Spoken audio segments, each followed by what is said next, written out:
Hola, soy Lili Girardi, tal vez me conoces como señorita Lilo, soy diseñadora gráfica y bordadora. Hace un tiempo me aventuré y me mudé de lo digital al trabajo hecho a mano. Y es entonces cuando el bordado me atrapó para siempre.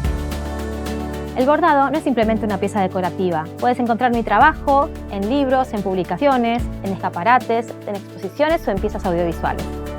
Seguir experimentando es una motivación constante para darle a mis puntadas nuevas posibilidades. Del mismo modo que me divierte darle volumen y forma diferente a mi cabello, el hilo me permite jugar para obtener trenzados que dan vida a mis diseños. Aplicando diferentes puntos y mezclando diversos hilos y texturas, conseguimos un efecto 3D que parece que el peinado sale del bastidor. En este curso de doméstica te enseñaré varias técnicas para hacer peinados y así darle una nueva dimensión a tus diseños. Como proyecto final, darás vida al hilo creando diseños con volumen en la prenda que tú elijas. Para ello, te enseñaré a elegir la imagen correcta y veremos dos modos de sintetizarla. La primera de forma digital usando el Illustrator o, si lo prefieres, de forma analógica con papel calco o vegetal y un rotulador. Luego aprenderás varios métodos de cómo transferir esta imagen a un bastidor o a la prenda que quieras intervenir.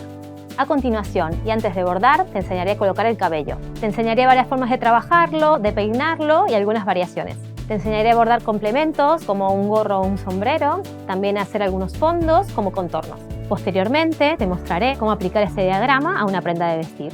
Una vez terminado tu bordado, te contaré algunos trucos para conservar la pieza y también te mostraré algunos ejemplos que espero que te sirvan de inspiración.